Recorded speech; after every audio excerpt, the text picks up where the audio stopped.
प्यारे लाल, क्या हालचाल है भाई? एकदम मस्त होंगे और बिंदास होंगे। तो भाई स्वागत है इस क्लास में, जिसमें आज हम कवर करेंगे प्रश्नावली 1.2 एनसीईआरटी।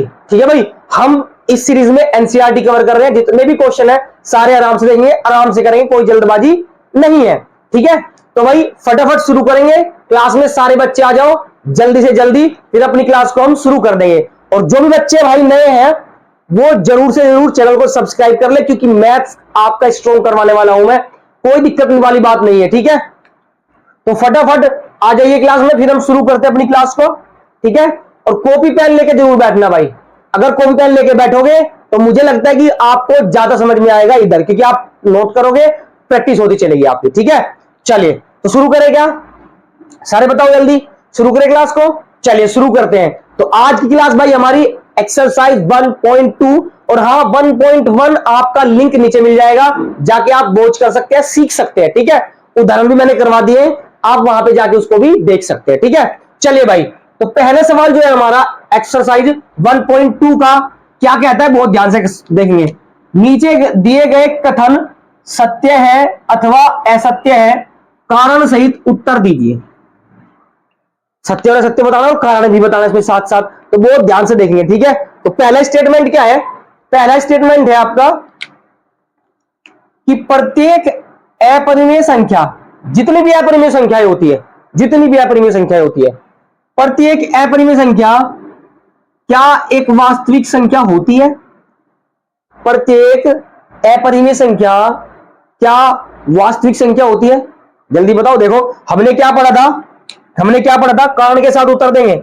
हमने पढ़ा था कि भाई वास्तविक संख्या जो होती है आपकी, वास्तविक संख्या जो होती है वो टू टाइप्स की होती है भाई। एक अपरिमेय और एक बेटा होती है आपकी परिमेय। भाई यही तो पढ़ा था हमने, है ना? यही तो पढ़ा था कि भाई जो वास्तविक संख्या होती है वो एक अपरिमेय होती है और एक परिमेय होती है। अब जितने भी अपरिमेय संख्याएं होती है, प्रत्येक अपरिमेय संख्या क्या वो वास्तविक संख्याएं होती है? बिल्कुल होती है। क्या वो वास्तविक संख्याएं होती है? बिल्कुल होती है। देखो ना, सारी की सारी परिमेय संख्याएं क्या हो जाएगी? वास्तविक संख्याएं हो जाएगी। जैसे जैसे √3 है, अपरिमेय संख्या है, तो क्या ये भी तो वास्तविक संख्या ही है। आई बात समझ में? तो इस हिसाब से क्या हो जाएगा मेरा स्टेटमेंट? ये मेरा सत्य हो जाएगा। क्या हो जाएगा भाई? सत्य हो जाएगा। क्या मेरे भाई बात समझ में आई? सिस्टर एंड ब्रदर, क्या बात समझ में आई दोस्तों? चलो जी, तो पहला हमारा स्टेटमेंट है सत्य की भाई जितनी भी अपरिमेय संख्या सब की सब वास्तविक संख्याओं में आती है। आया समझ में? पक्का? अगर आपको समझ में आ रहा है तो भाई कमेंट में लिख दिया करो कि यस सर हमें समझ में आ रहा है, कोई दिक्कत नहीं है। ठीक है कि नहीं है? और अगर नहीं आता तब भी लिख दो, तो मैं दोबारा रिपीट कर दूं ताकि। ठीक है, चलिए दूसरा बिंदु कहते हैं। दूसरा बिंदु क्या कह रहा है? संख्या रेखा का प्रत्येक बिंदु, यानी संख्या रेखा का प्रत्येक बिंदु, समझना बहुत ध्यान से गौर से, प्रत्येक बिंदु √m के रूप का होता है। √m के रूप का होता है यदि m एक प्राकृत संख्या हो। अगर m एक प्राकृत संख्या है, क्या सारी की सारी रूट में संख्याएं होती है? चेक करते हैं। कारण देखो यहां पर ध्यान से, ये है मेरी संख्या रेखा। क्या है भाई? ये संख्या रेखा। जिसको नहीं पता है, मैंने लास्ट क्लास में एग्जांपल में √2 और √3 को संख्या रेखा पर आपको निरूपित करना सिखाया है, जाके आप वहां पे देख सकते हैं और सीख सकते हैं। ठीक है, तो संख्या रेखा में आपका बेटा बीचों बीच क्या होता है? 0, इधर 1, इधर 2, 3, 4, ऐसे ही कहां तक? इनफाइनाइट तक। इधर -1, -2, कहां तक? इनफाइनाइट तक। ठीक है, ऐसे नंबर होते हैं बहुत सारे। तो कहता है कि क्या प्रत्येक बिंदु, हर एक बिंदु चेक करो, ये बिंदु क्या √m की फॉर्म का है? क्या ये वाला, ये तो माइनस में भी हो सकता है, नेगेटिव इंटीजर भी तो हो सकता है। आई बात समझ में? तो इसीलिए ये सत्य नहीं होगा, ये क्या हो जाएगा हमारा? असत्य हो जाएगा। ऐसा जरूरी नहीं है कि हर बिंदु √m के रूप का ही हो, ऐसा जरूरी नहीं। हाँ √m है, अगर मान लो प्राकृत संख्या √3 है या √5 है या √7 है या √2 है, अगर हम इनको दर्शाना चाहे तो दर्शा सकते हैं। हमने कल दर्शाया था, है ना? हम लिख सकते हैं कि √2 कहां पे मिलेगा, मान के चलो यहां पे मिलेगा, मान के चलो, तो √2 को दिखा सकते हैं। हाँ √m के टाइप का हो सकता है, उसके रूप का हो सकता है, लेकिन क्या सबके सब कह रहा है? प्रत्येक बिंदु कह रहा है भाई, वो बहुत ध्यान से देखिए, प्रत्येक बिंदु, क्या ये रूट में है क्या? नहीं है, तो इसीलिए कथन हमारा क्या हो जाएगा? असत्य हो जाएगा। उम्मीद करता हूं कि अब ये कंसेप्ट आपको क्लियर हो रहा होगा। ठीक है भाई, चलिए बहुत ध्यान से देखेंगे, कोई दिक्कत वाली बात नहीं है। नेक्स्ट पे आते हैं, लास्ट कहता है प्रत्येक वास्तविक संख्या, प्रत्येक वास्तविक संख्या, इसी पे आ जाओ दोबारा, इसी पे, प्रत्येक वास्तविक संख्या एक अपरिमेय संख्या होती है। प्रत्येक वास्तविक संख्या एक अपरिमेय संख्या होती है, हर एक वास्तविक संख्या। अब एक बात बताओ, वास्तविक संख्या में भाई परिमेय संख्या भी होती है और अपरिमेय, क्या परिमेय संख्या अपरिमेय हो जाएगी क्या? बताओ बताओ, क्या सारी की सारी परिमेय संख्या अपरिमेय हो जाएगी क्या? फिर वास्तविक संख्या कहां से अपरिमेय हो जाएगी? अब एक बात बताओ, 1/√2 लिख दिया, भैया परिमेय संख्या है कि नहीं है? P/Q के फॉर्म की है, तो क्या ये अपरिमेय है क्या? नहीं है। ये यही कह रहा है कि प्रत्येक वास्तविक संख्या, तो ये वाली संख्याएं यानी प्राकृत संख्या 1 2 3 4 5 है ना, 6, क्या 6 अपरिमेय संख्या है क्या? नहीं है ना। तो भैया ये वाला स्टेटमेंट भी हमारा गलत हो गया। क्या हो गया? गलत हो गया कि प्रत्येक वास्तविक संख्या अपरिमेय संख्या ही नहीं होती, लेकिन हर एक अपरिमेय संख्या वास्तविक संख्या जरूर होती है, जैसा कि हमने यहां पर देखा। क्लियर है मेरे भाई? चलो, तो ये वाला हमारा हो जाएगा भैया असत्य। क्या हो जाएगा? ये भी गलत स्टेटमेंट है। तो उम्मीद करता हूं कि ये वाला क्वेश्चन हमने बहुत गजब स्टाइल में सोल्व कर लिया है। अब हम बढ़ते हैं अगले सवाल की तरफ। सवाल नंबर 2 हमें क्या दिया है, पहले मेरे भाई इसको नोट कर लो या फिर स्क्रीनशॉट ले लो। ठीक है, चले ले लो स्क्रीनशॉट। चलिए ले लिया, उतार लिया। आप इसको डीपली करा करो आराम से बैठ के, उसके बाद रिवीजन करा करो, क्योंकि सबसे बेहतरीन मूल मंत्र है मेरे भाई अपने आप को मैथ्स में या किसी भी सब्जेक्ट में टॉप करने का, बेहतरीन बनाने का एक ही मूल मंत्र है, और वो मेरा है practice, practice and more practice. आप जितनी ज्यादा प्रैक्टिस करोगे आप उतने खतरनाक बन जाओगे भाई साहब हर सब्जेक्ट में। ठीक है, तो चलिए देर न करते फटाफट अगला सवाल देखते हैं भाई, सवाल नंबर 2। चलिए बच्चों, तो भाई देखते हैं सवाल नंबर 2। सवाल नंबर 2 हमें क्या दिया है ना, बहुत ध्यान से देखेंगे, कोई टफ सवाल नहीं है, बड़ा आसान सवाल। ठीक है, कह रहे हैं सवाल नंबर 2, क्या सभी धनात्मक पूर्णांकों के वर्गमूल, बहुत ध्यान समझेंगे, क्या सभी धनात्मक पूर्णांकों के वर्गमूल अपरिमेय होते हैं? पहला सवाल, जितने भी धनात्मक पूर्णांक है क्या उनके वर्गमूल हमेशा अपरिमेय संख्या आएंगे? ऐसा जरूरी तो नहीं है ना। यदि नहीं, उसने पहले कह दिया नहीं है, तो ऐसी संख्या का वर्गमूल लिखिए जो एक क्या हो, परिमेय संख्या हो। एक ऐसी संख्या का वर्गमूल का उदाहरण दीजिए जो क्या हो, जो परिमेय संख्या हो, है ना। तो एक एक स्टेप करके जो है सोल्व करते हैं, एक एक चीज लेके, है ना। चलिए तो हल लिखते हैं फटाफट। चलिए जी, तो हल क्या कह रहा है क्या सभी धनात्मक पूर्णांकों के वर्गमूल अपरिमेय होते हैं? तो आंसर है नहीं, नहीं, यही हमारा क्या है, आंसर है। ठीक है भाई, कि धनात्मक पूर्णांकों के वर्गमूल जो होते हैं वो अपरिमेय हमेशा नहीं होते, है ना। तो क्या होते हैं जी, देखो, अगर नहीं तो नहीं है, तो अब उदाहरण देंगे हम। क्या देंगे? उदाहरण। तो हम लिख देते हैं उदाहरण। अब एक बात बताओ, क्या 4 परिमेय संख्या है? बिल्कुल है। इसका वर्गमूल निकाल लो। क्या धनात्मक पूर्णांक है? 4 धनात्मक पूर्णांक है? हाँ जी बिल्कुल है। अब इसका स्क्वायर रूट निकालो, इसका वर्गमूल निकालो। क्या निकालो? इसका वर्गमूल। कितना आ जाएगा मेरे भाई? 2 आ जाएगा। कितना आ जाएगा? 2 आ जाएगा। क्या 2 परिमेय संख्या है? क्या 2 परिमेय संख्या है? बिल्कुल परिमेय संख्या है सर जी, है ना। मैं और ले लेता हूं, अगर मैं धनात्मक पूर्णांक ले लूं, कितना, मैं 16 ले लेता हूं, तो कितना आएगा भाई? कितना आएगा? 4 आएगा। कितना आएगा? 4 आएगा। क्या ये परिमेय संख्या है? हाँ जी है। और लेते हैं, है ना, ताकि कंसेप्ट क्लियर हो जाए, ताकि कंसेप्ट क्लियर हो जाए कि भाई धनात्मक पूर्णांकों के जो वर्गमूल होते हैं वो हमेशा अपरिमेय नहीं होते, हमेशा नहीं होते, है ना। सभी के, सभी की बात कर रहे हैं वो, है ना, सबके नहीं होते। आई बात समझ में? कैसे? यहां पर मैंने 4 का देखा, यहां पे हमने किसका देखा? किसका देखा? हमने 16 का देखा। अब हम किसका देखते हैं? हम देख लेते हैं √9 का, यानी 9 का वर्गमूल कितना होता है? 9 का वर्गमूल, 9 का वर्गमूल होता है 3। क्या होता है? 3। तो चेक करो, चेक करो एक बार कि जब हमने 9 का वर्गमूल लिखा तो कितना आया? 3 आया। तो 3 तो क्या होता है? अपरिमेय होता है।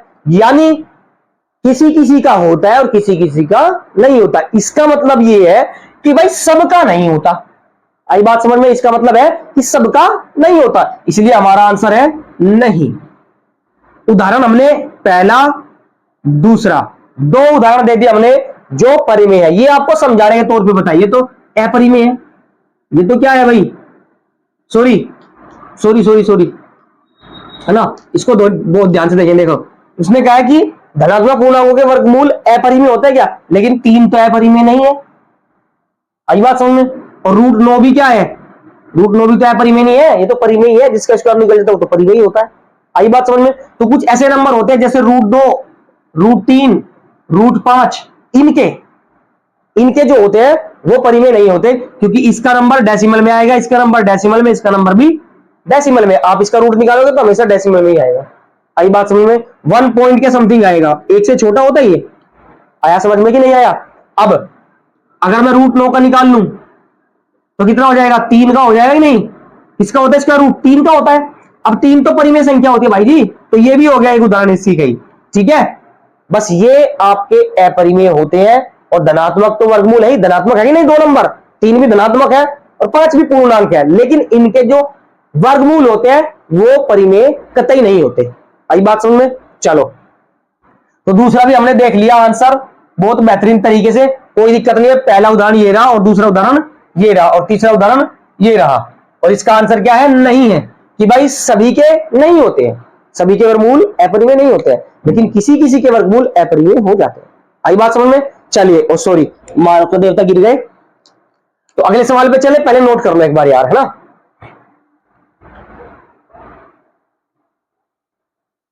कर ले नोट। चलिए मेरे भाई, तो आई होप कि समझ में आया होगा। अब हम बिना देरी किए अगला सवाल देखते हैं। भाई अगला सवाल अपने को क्या दिया है, ठीक है ना। तो चलिए बच्चों अगला सवाल देखते हैं।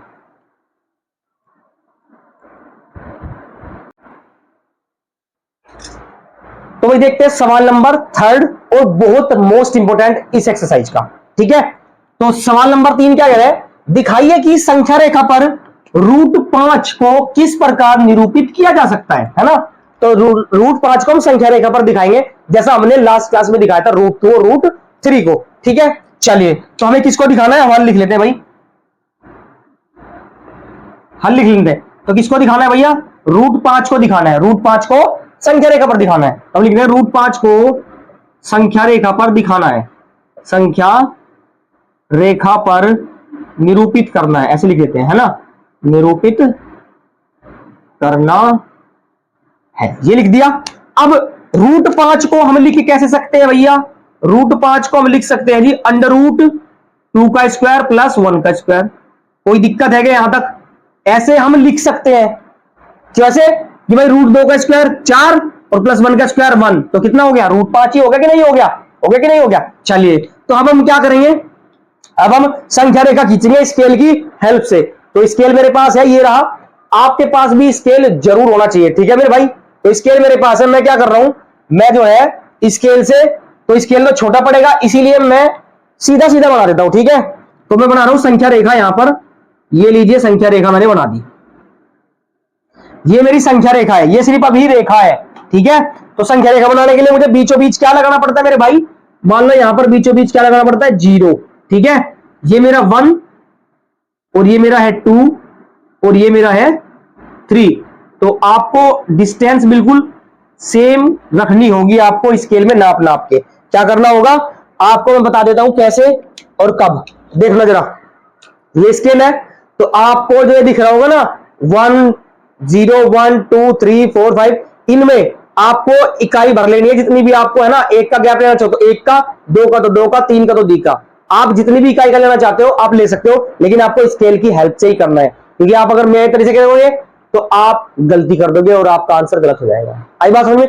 एग्जैक्ट करना है तो आपको जैसे जैसे बताऊं ऐसे ऐसे कर लेना मेरे भाई, जिंदगी में कभी सवाल गलती नहीं होगा, ऐसा कैसा भी आ जाए चाहे। ठीक है, तो मैं स्केल रख देता हूं फिलहाल के लिए। तो मैंने क्या किया,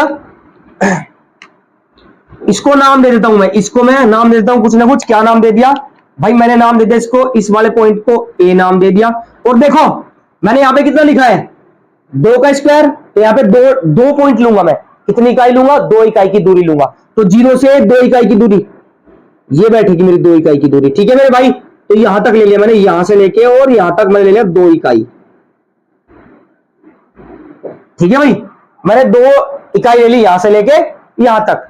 अब मैंने क्या लिखा है 1, तो मैं हमेशा लंब को लूंगा 1, तो 1 इकाई ले लेता हूं मैं, इतनी इकाई तो लगभग इतनी है, तो मैं लगभग इतनी ले लेता हूं, ये हो गई लगभग इतनी। ठीक है भाई, ये मेरी है 1 इकाई, कितनी 1 इकाई।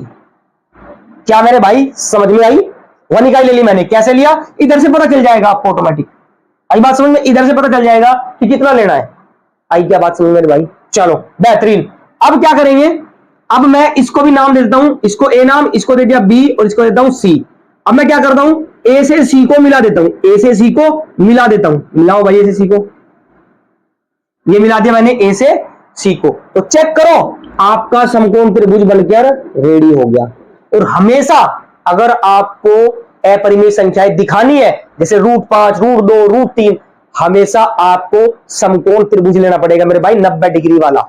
आई बात समझ में? समकोण त्रिभुज। अब देखना बहुत ध्यान से, अब हम लिखेंगे पाइथागोरस प्रमेय द्वारा, पाइथागोरस प्रमेय द्वारा। ये हम कैसे लेके आते हैं आपको अभी पता चल जाएगा, है ना? आपको अभी पता चल जाएगा। ये 90 डिग्री है, तो ये आधार होता है, क्या होता है भाई? ये मेरे आधार, ये होता है मेरा लंब, क्या होता है भाई? लंब। और इसको हम बोलते हैं बेटा कर्ण, क्या बोलते हैं? कर्ण। क्या बात समझ में आ गई? जो सीढ़ी वाली लाइन होती है ना, सबसे लंबी लाइन, उसको हम कर्ण बोलते हैं। और जो लेटी हुई लाइन होती है, बेस आधार, उसको हम आधार कहते हैं। और जो 90 डिग्री का एंगल बनाती है, उसे हम परपेंडिकुलर कहते हैं, लंब कहते हैं। आई बात समझ में? चलिए अब हम पाइथागोरस प्रमेय द्वारा क्या करेंगे। पाइथागोरस प्रमेय किसको पता है?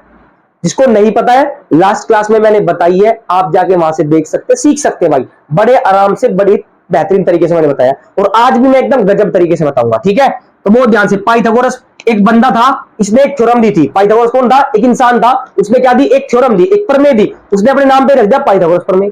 पहले साइंटिस्ट क्या करते थे, कुछ भी खोज करते थे, अपने नाम पे रख देते थे। आई बात समझ में? जैसे न्यूटन की गति के नियम, तो न्यूटन ने अपने ऊपर न्यूटन की गति के नियम, है तो गति के नियम, है तो वे गति के नियम, लेकिन न्यूटन ने अपने ऊपर रख दिया न्यूटन के गति के नियम। न्यूटन का पहला नियम, न्यूटन का दूसरा नियम, न्यूटन का तीसरा नियम, ऐसे। आई बात समझ में? चलिए, तो हमने क्या किया, हम लगा रहे पाइथागोरस प्रमेय। क्या होते हैं, जिसको नहीं पता नोट करते जाना। ये होते हैं भाई कर्ण का स्क्वायर बराबर आधार का स्क्वायर, पूरा लिख देता हूं, और प्लस में होती है भाई लंब का स्क्वायर, लंब का स्क्वायर। ये होती है मेरे भाई पाइथागोरस प्रमेय मेरी। ठीक है, कर्ण सबसे बड़ी भुजा होती है समकोण त्रिभुज में, कर्ण सबसे बड़ी भुजा होती है। अब बराबर का निशान लगाते हैं। कर्ण का स्क्वायर नहीं पता, कर्ण का स्क्वायर नहीं पता। देखो कर्ण तो निकालना है ना, देखो ये भी पता है हमें कितनी इकाई है, 2 इकाई। ये भी पता है कितनी इकाई है, 1 इकाई। बात समझ में आ रही है? ये पता है 2 इकाई है, हमने 2 ले ली, यहां से लेके यहां तक, और ये ले ली 1 इकाई। लेकिन ये नहीं पता हमें, ये हमें निकालना ही है, तो बहुत ध्यान से देखेंगे। कर्ण का स्क्वायर बराबर आधार, आधार मेरे भाई कितना है, चेक करो, आधार कितना है भाई, 2 इकाई, तो 2 का स्क्वायर प्लस लंब कितना है मेरे भाई, 1 इकाई लिए मैंने, तो 1 का स्क्वायर। क्या बात समझ में आई? क्या कोई दिक्कत है यहां तक? आई बात समझ में? चलो जी, अब मैं क्या करता हूं कि भैया कर्ण का स्क्वायर बराबर, कर्ण का स्क्वायर बराबर 2 का स्क्वायर कितना होता है भाई, 4, प्लस 1 का स्क्वायर कितना होता है बेटा, 1 ही होता है। 1 का स्क्वायर तो 1 ही होता है। क्या बात समझ में आई क्या मेरे भाई यहां तक? क्या यहां तक कोई दिक्कत है? 2 का स्क्वायर 4 और 1 का स्क्वायर 1 ही रहेगा। अब 4 और 1 5 हो जाएगा। कितना हो जाएगा? क्या यहां तक दिख रहा है? एक बार मैं चेक कर लेता हूं, यहां तक दिख रहा है क्या बच्चों को? चलिए दिख रहा है, कोई दिक्कत नहीं, बेहतरीन स्टाइल में दिख रहा है ना? अब देखो क्या करेंगे, मुझे क्या कहिए, कर्ण चाहिए मुझे, क्या चाहिए, कर्ण। तो भैया 4 और 1 5, तो ये हो जाएगा आपका √5। क्या हो जाएगा? √5। सर जी रूट कहां से आ गया? चलो समझाता हूं रूट कहां से आ गया। भाई जब भी आप स्क्वायर, देखो अगर आप स्क्वायर इधर से खत्म करोगे तो हमेशा इधर रूट लग जाएगा। इधर क्या लग जाएगा? रूट लग जाएगा। क्या बात समझ में आई? अगर आपको स्क्वायर हटाना है तो इधर रूट लगा दो, आपका स्क्वायर खत्म उधर। क्लियर है? समझ में आ गई बात? अब चलो जी, तो कर्ण मेरा कितना है? √5। तो मैं इसकी जगह क्या लिख सकता हूं भाई? कर्ण की जगह मैं लिख सकता हूं √5। क्या ये बात यहां तक सारे बच्चे की समझ में आ गई? क्या मेरे भाई क्लियर है? उम्मीद करता हूं यार कि मेहनत कर रहा हूं आप लोगों के लिए, तो एक छोटा सा लाइक तो कर दिया करो यार, और वीडियो को, क्लास को शेयर भी कर दिया करो, ठीक है कि नहीं है? और जो बच्चे नए हैं यार सब्सक्राइब जरूर कर लो, क्योंकि मैथ्स के लिए बेहतरीन मैं आपको बना दे रहा हूं। 3 महीने में आपको खतरनाक बना दूंगा मैथ्स में भाई साहब, ठीक है, बस आप मेरे साथ लगे रहिए, थोड़ी सी मेहनत करिए, थोड़ी सी मैं करूंगा और आप परफेक्ट हो जाओगे। ठीक है, घबराना नहीं है किसी भी चीज से। अब हमने ये निकाल लिया, पाइथागोरस भी लगा दी, ये भी निकाल दिया। अब बहुत ध्यान से देखना, अब क्या करना है, आपके पास एक जुगाड़ होता है, जो एक टूल होता है, उसको कहते हैं हम कंपास कहते हैं। क्या कहते हैं? प्रकार। क्या कहते हैं? प्रकार होता है कि नहीं, है ना। अब जो प्रकार की निब है, प्रकार की जो निब है, मैं ले लेता हूं यहां पर पेन। ठीक है, जो प्रकार की निब है, ये वाली निब, प्रकार की निब होती है ना लोहे वाली, ये निब आपको बेटा हमेशा 0 पे रखनी है। कहां पे रखनी है? हमेशा 0 पे रखनी है। और जो आपका पेंसिल है, जो आप पेंसिल रखेगा, पेन रख रहे हो, आपको इतनी दूरी क्या करनी है, उसमें प्रकार में भरनी है, इतनी दूरी। समझ में आ रही बात? यहां से लेके यहां तक की दूरी, क्योंकि रूट 5 को दिखाना है ना, तो इसीलिए हमने ये वाली दूरी भरी है, क्योंकि रूट 5 ये वाली लाइन है। आई बात समझिए, कर्ण है रूट 5, इसलिए यहां से लेके आप यहां तक की दूरी भरोगे। ठीक है, अब आपने यहां से लेके प्रकार में यहां तक की दूरी भर ली, फिर आप क्या करोगे बेटा, एक चाप लगाओगे यहां से होते हुए, ऐसे एक चाप लगाओगे आप। ठीक है, एक चाप आप ऐसे लगा दोगे, ठीक है कि नहीं है। अब जब आप एक चाप लगाओगे, तो मैं मार्कर से लगा देता हूं, तो आपका चाप कुछ इस प्रकार लगेगा कि यहां से लेके आता हुआ ऐसे,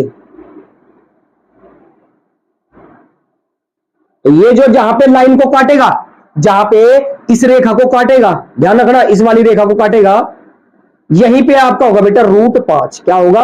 रूट 5। सही से लिख देता हूं थोड़ा इधर लाके, ये होगा आपका रूट 5। क्या बात समझ में आ गई? क्या बात समझ में आ गई? ये आपका होगा यहां पर रूट 5। दोबारा लिख देता हूं, ठीक है। ऐसे ही आपको कोई भी रूट करना हो, रूट 2 करना हो, मैंने करवा रखा है, आप जाके वीडियो वॉच कर सकते हैं, क्लास देख सकते हैं, सीख सकते हैं। ठीक है, तो हमने इसको भी बेहतरीन स्टाइल में सोल्व कर लिया। और इंपॉर्टेंट सवाल है भाई, पेपर में पूछने लायक सवाल होता है इस एक्सरसाइज में, और कुछ है ही नहीं कि आपसे पूछ ले। आई बात समझ में? इस एक्सरसाइज में 1.2 में ये एकमात्र सवाल है जो आपसे पूछेगा ही पूछेगा टीचर। आप बच नहीं सकते इस सवाल से, या तो रूट 2, या तो रूट 3, या तो रूट 5, या तो रूट 4, कुछ भी आपसे पूछेगा, तो हमेशा आपको ऐसा ही पैटर्न फॉलो करना है।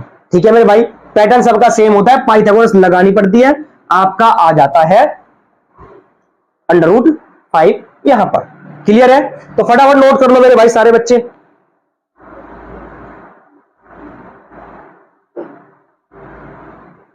चलिए, तो हमने दिखा दिया। एक और बात लिख सकते हो आप, क्या कि भाई आपने ए और ये जो बिंदु लिया है ना, ये बिंदु को मैं कुछ मार्क कर देता हूं यहां पर, जो बिंदु आया है यहां पर हमारा √5, इसको मैं लिख देता हूं डी। क्या लिख देता हूं? डी। तो ए से डी की दूरी तो है √5, तो हम लिखते हैं एडी बराबर √5। ऐसे भी लिख सकते हैं मेरे भाई हम, कोई दिक्कत नहीं है कि एडी बराबर √5 है, तो एडी बराबर √5 है। आई बात समझ में? चलिए, बहुत बढ़िया, बेहतरीन तरीके से हमने कर लिया। और आज की एक्सरसाइज होता है बिल्कुल फिनिश। 14 सवाल है, आसान सवाल है, कुछ नहीं है उसमें, ठीक है कि नहीं है। तो आपकी एक्सरसाइज हमने बेहतरीन तरीके से कर ली। अब हम अगली क्लास में मिलेंगे आपसे, तब तक के लिए आप पढ़ो, पूरी जी जान लगाओ, और जो बच्चा नया है चैनल को सब्सक्राइब करके जाओ मेरे भाई, ठीक है। और बेल आइकन जरूर प्रेस करना, ताकि वीडियो की नोटिफिकेशन आपको सबसे पहले मिले और आप उसका लाभ उठा सको, सीख सको, ठीक है। तो मिलते हैं अगली क्लास में मेरे भाई, तब तक के लिए bye bye, all the very best, thank you so much, पढ़ते रहिए।